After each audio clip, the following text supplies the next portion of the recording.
Des paysages XXL, des lumières incroyables, des ambiances hors du commun. Soyez les bienvenus dans le Haut-Béarn, en Vallée d'Aspe. Un territoire que nous allons parcourir aujourd'hui exclusivement en compagnie de femmes qui vivent avec passion ces montagnes. Nous partirons tout d'abord en randonnée avec Françoise qui nous racontera de belles histoires humaines, notamment l'incroyable chemin de la Mature. Puis nous partirons au cirque de l'Esquin à la rencontre de Danielle, un personnage hors du commun, à la fois bergère, artiste peintre et maire de sa commune. Enfin, nous suivrons des sportives de haut niveau qui participent au programme Première de Cordée. Objectif, favoriser l'émergence des femmes dans le milieu de la haute montagne. Cap sur la Vallée d'Aspe, la montagne au féminin.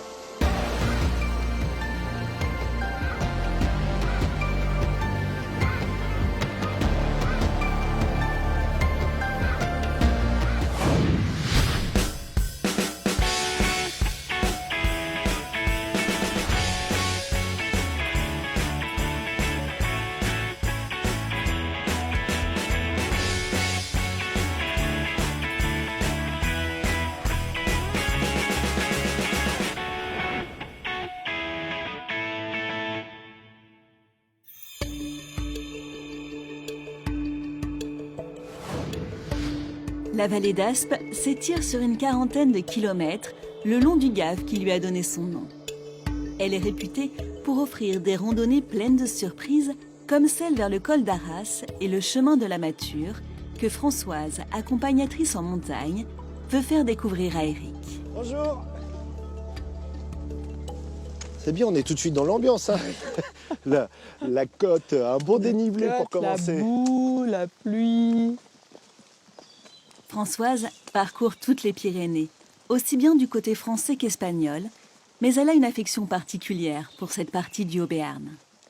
Qu'est-ce qui fait la particularité, selon toi, de la vallée d'Aspe par rapport aux deux autres vallées du Haut-Béarn? Je pense que c'est une vallée d'Aspe qui est un petit peu plus sauvage. Déjà, par rapport à la vallée d'Ossau et la vallée du Barretous, nous n'avons pas de station de ski. Donc on n'a pas un développement touristique qui s'est fait comme dans les autres vallées. Ce qui fait que ça préserve un petit peu effectivement cet endroit. On est aussi moins d'habitants. Cette ambiance, elle se sent dans les randonnées. Tu dis plus sauvage, Oui, c'est notable. Oui, on a vraiment des endroits où on peut vraiment encore aller, où on peut ne pas rencontrer trop de monde.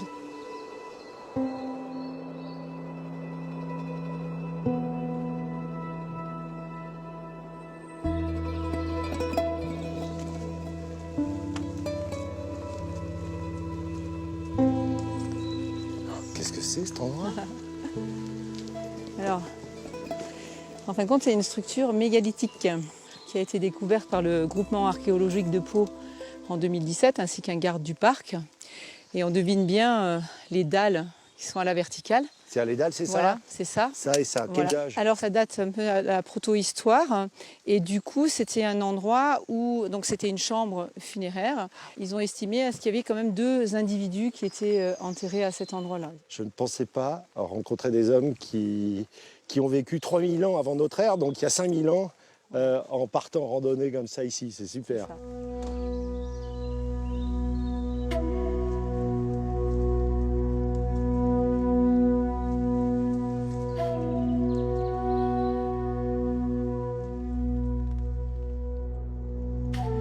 Là, on vient de passer donc le col d'Arras. C'est quelle altitude? 1300 mètres d'altitude. Et là, on va aller se diriger vers ce petit mur de pierre qui a une belle histoire. Alors rien qu'en regardant les pierres, on voit qu'on n'est plus au néolithique. Mais Non, là c'était un petit peu plus C'est quoi? tard. Me dis pas que c'est une maison quand même ici? Oui, c'était une maison. Non. Et il y en a eu plusieurs ici. Et ici, on est sur ce qu'on appelle le quartier d'Arras. Donc c'est un quartier qui a été habité avant la Première Guerre mondiale. Et vous n'allez pas en revenir, mais il y avait à peu près 10 maisons, donc 11 familles, et ça représentait une centaine de personnes qui habitaient ici à l'année. Et alors, là où on peut plus imaginer, nous, à notre époque, c'est que les enfants de ce quartier descendaient jusqu'à Etsotte, en galoche avec de la paille dedans, jusqu'à Etsotte, donc pour aller à l'école. Incroyable. Et remonter le soir, bien sûr. Hein. Et alors, il y en a certains, ils me disaient, alors le matin, on descendait très très vite, mais alors le soir, on traînait un petit peu plus la galoche. C'est un beau travail de mémoire que tu fais, parce que ces histoires-là ne rentreront pas dans les livres d'histoire. Oui, alors des écrits, il n'y en a pas, des photos, j'en ai pas trouvé. Et du coup, je suis allée à la rencontre des anciens. Voilà, donc sur Etsot, je suis allée voir plusieurs personnes qui avaient des souvenirs donc, de cette vie ici, dont les grands-parents ont raconté, etc. Et donc j'ai pu avoir des petites brides par-ci, par-là, par les anciens du village d'Etsot. Quelle belle histoire, c'est incroyable. Oui, Ouais, et puis c'est vraiment un très très bel endroit parce qu'il faut s'imaginer aussi ici au printemps, c'est plein de jonquilles, c'est magnifique. Enfin, voilà, c'est un endroit un peu particulier avec effectivement cette fameuse histoire d'habitat hors du commun.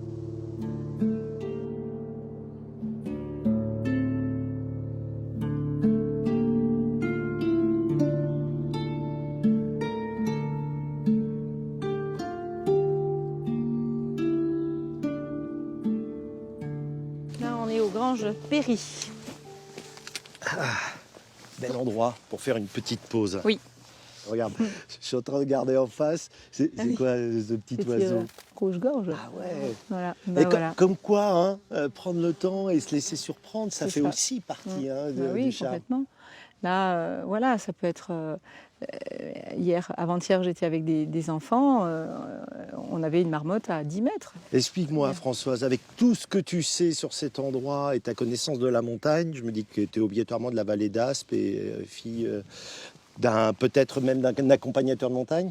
Ah non, pas du tout. Et bien moi, j'arrive de bien plus loin, puisque j'arrive d'Alsace. J'étais secrétaire pendant 15 ans dans une auto-école. Et quand je suis arrivée ici en 98, je ne trouvais pas de travail, j'avais du temps. Et du coup, je me suis entraînée pour passer mon probatoire d'accompagnatrice en montagne, que j'ai eu en 2001. Est-ce que, selon toi, il y a une approche un peu différente entre un accompagnateur et une accompagnatrice? Ah bah oui, bien sûr. C'est quoi alors cette différence? Peut-être c'est ce côté un peu féminin, un peu maman, j'en sais rien, mais bon, j'aime beaucoup m'occuper des gens et être attentif à ce qu'ils passent un bon moment. Et du coup, peut-être ce côté-là, ou quand il y a des enfants. Moi, ce que je trouve qui est important, c'est que les enfants surtout, aient une approche ou une envie de revenir à la montagne.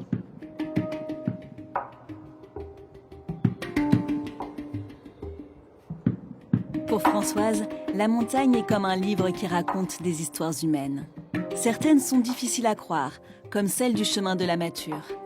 Tout commence au XVIIe siècle, quand Louis XIV lance un ambitieux programme de construction de navires de guerre pour la marine royale. Après l'exploitation des forêts de la vallée d'Aspe, facilement accessible, la ressource vient à manquer. Un siècle plus tard, on décide de se tourner vers la forêt du Pac, un massif d'altitude.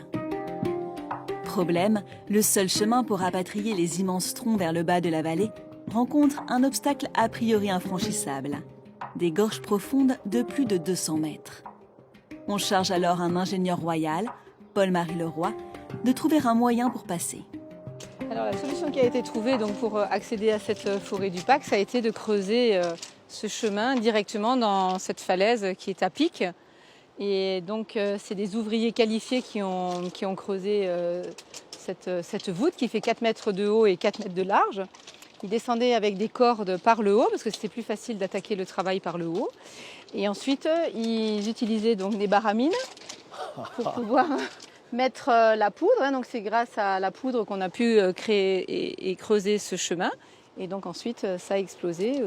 Et c'est ce qui a permis donc de faire cette voûte-là, relativement large, pour pouvoir faire passer. C'est complètement titanesque comme chantier. C'est incroyable, c'est quand même un chantier qui a duré, où les travaux ont duré à peu près 3 ans, pour une exploitation de 5 ans. Seulement? Oui, seulement quoi. Voilà. Mais alors, raconte-moi comment se passait le passage ici. Donc ils arrivent de là-haut, avec des bois qui peuvent faire combien au maximum de long? 30-40 mètres de long.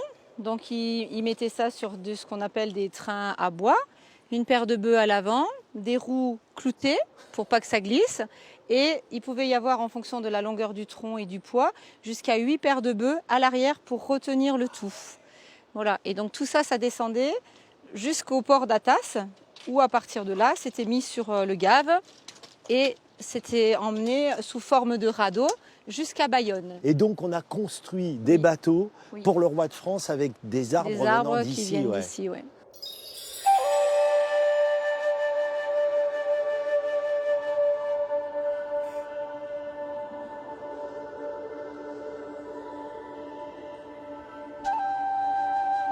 Pour finir cette spectaculaire randonnée, Françoise invite Éric à rejoindre un monument, lui aussi hors du commun, le fort du Portalet.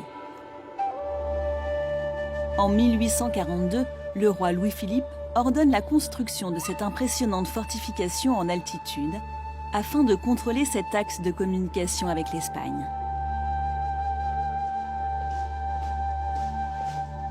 Ça donne l'impression d'être immense à l'intérieur. Oui, c'est assez grand, c'est plusieurs bâtiments qui sont reliés. Et on compte à peu près 500 marches entre le bas et le haut du fort.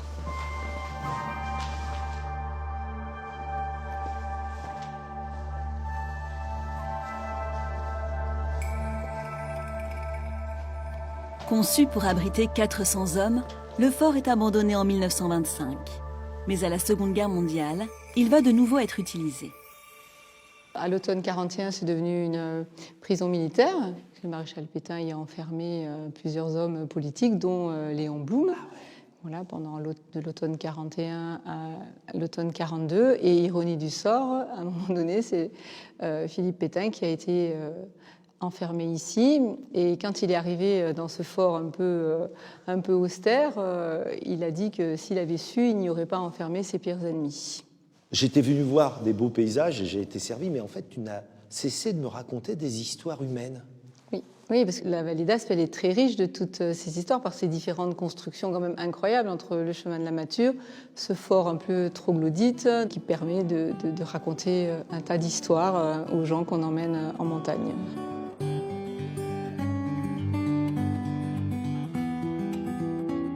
Nous partons maintenant dans l'un des trésors de la vallée d'Aspe, le cirque de l'Esquin.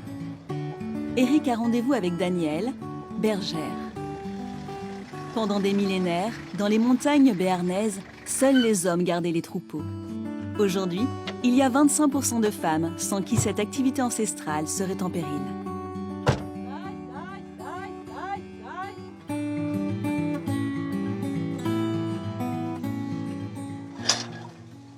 On voit qu'elles te reconnaissent, hein. Oui, vu le temps, elles ont envie de rentrer à la bergerie. Bonjour les filles.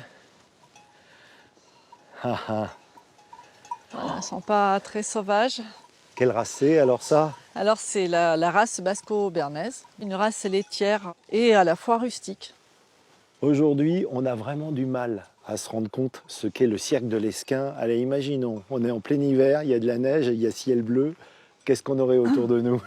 On aurait un panorama époustouflant. On a les orgues de Camplon, le Contende, le Pic d'Agny, puis le billard qui est accroché au deck de Lieurs.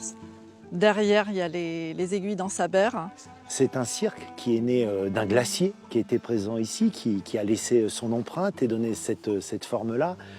Ça crée une ambiance, non? La particularité du cirque de l'Esquin, c'est un cirque ouvert. On n'a pas ce sentiment d'enfermement qu'on peut avoir dans un cocon.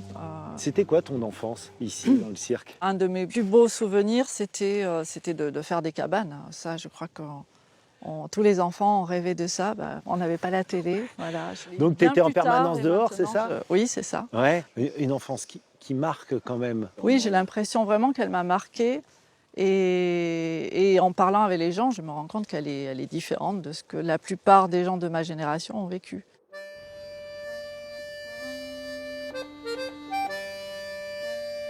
Comme beaucoup de jeunes dans ces hautes vallées, Danielle est partie pour faire des études. Après plusieurs années loin d'ici, elle revient sur les terres de son enfance. Preuve de son attachement, elle devient mère de l'Esquin. Il y a Danielle la bergère, Danielle la mère, mais le portrait ne serait pas complet sans Danielle l'artiste. C'est ici que tu travailles alors? Oui. Voilà, une baie vitrée qui amène de la lumière. Merci de nous montrer cet endroit, parce que c'est un lieu intime quand même, un atelier. Oui, oui, tout à fait. C'est quand même l'antre de l'artiste.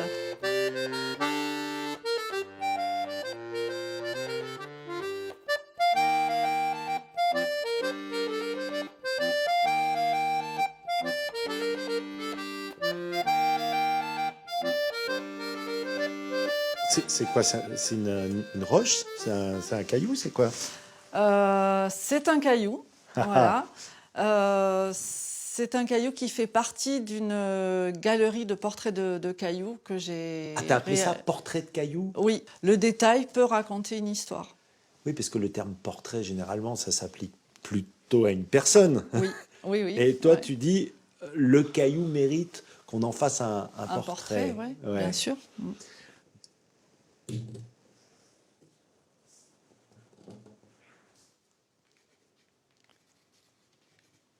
Je suis très surpris, Daniel, de voir que tu n'utilises pas un pinceau, en fait. Qu'est-ce que tu utilises pour peindre? Non, c'est une plume taillée dans du sol.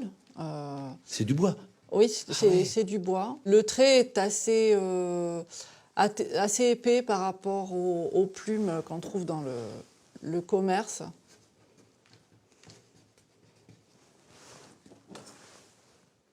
Et en fait, la gestuelle dégage une énergie qu'il faut sentir. La bergère a besoin de l'artiste peintre. En fait, je suis devenue artiste en même temps que bergère, parce que étant fille d'agriculteur,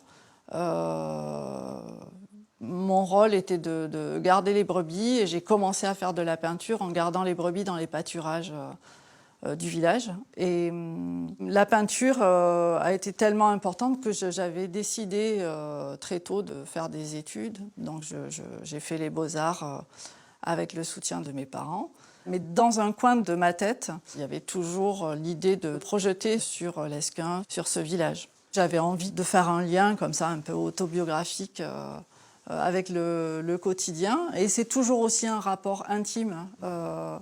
Quand on passe l'hiver avec un troupeau tous les jours, on les regarde différemment. Je me trompe, ou pour être pleinement toi, tu as besoin de vivre ici? Enfin, l'Esquin, les montagnes, mon vécu ici me donne peut-être beaucoup plus d'énergie que si j'avais dû rester en ville.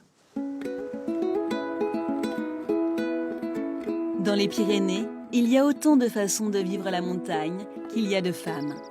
Cécile est elle aussi une enfant du Béarn. Ses parents étaient des pyrénéistes convaincus, notamment son père, un guide de haute montagne réputé pour sa soif insatiable de découverte. Tes premiers souvenirs de marche en montagne, de randonnée, ils remontent à quand? Je crois que je pourrais dire que mon premier souvenir, c'était la voie normale de l'Osso. Carrément. T'avais quel âge? J'avais 7 ans. Oui. Donc on était avec ma sœur qui avait 7 ans aussi, puisque j'ai une sœur jumelle, et ma petite sœur de 5 ans, et mon papa. Tu partages ces montagnes avec Peyo, ton compagnon, qui est donc accompagnateur de montagne comme toi, qui fait du ski hors piste l'hiver comme toi, de l'escalade comme toi. Qu'est-ce que ça vous apporte de vivre ensemble des aventures dans ces montagnes?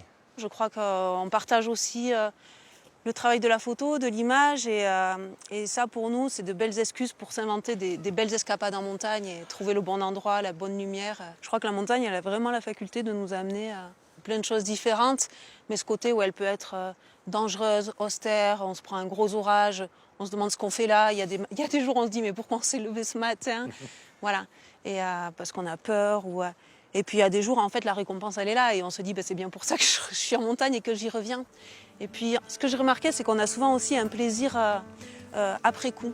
Parfois sur le moment c'est dur, on en souffre, on galère, et c'est plutôt après, une fois de retour à la maison, qu'on se dit ah quand même, un des points les plus importants en montagne, c'est ce partage.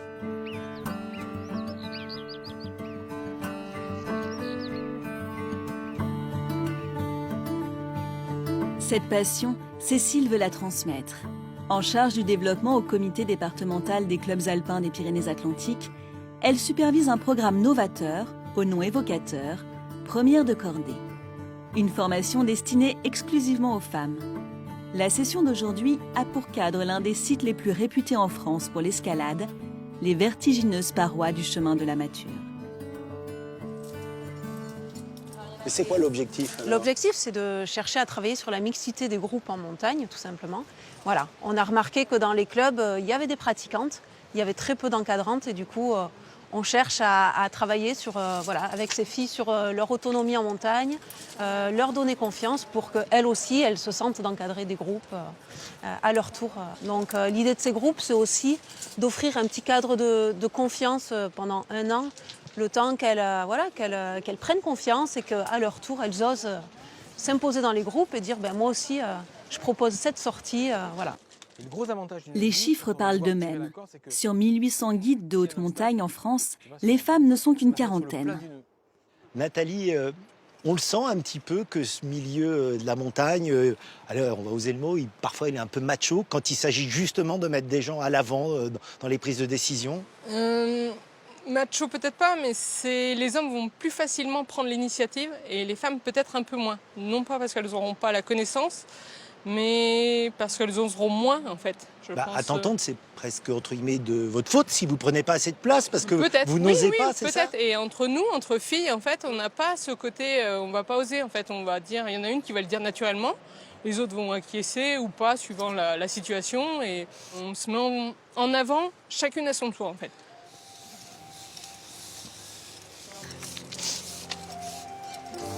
Tu nous oublies pas, hein ? Non, promis. Merci.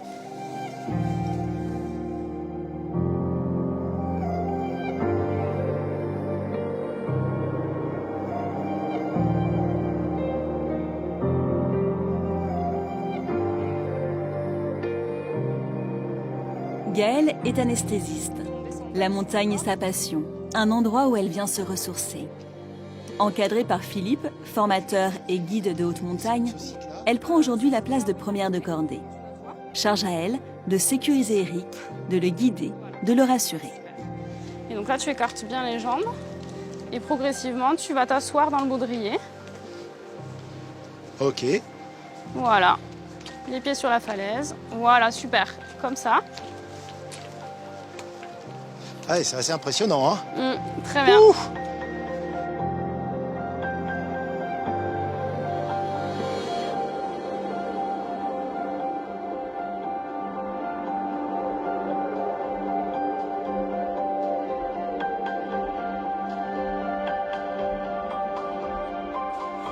Pour toi, qu'est-ce que tu as le plus à apprendre ? Quels sont tes axes d'amélioration, comme on dit à l'école ? Prendre confiance et acquérir des techniques et de la pratique pour être capable d'amener des gens avec moi en seconde cordée. Parce que pour le moment, ça. t'oses pas les emmener parce que quoi, tu te dis que t'as pas le niveau ou... Ouais, et puis avoir la responsabilité de les amener en sécurité en montagne, c'est ça surtout. J'ai besoin de pratiquer plus en tant que leaduse pour pouvoir amener après des gens. Allez Gaëlle.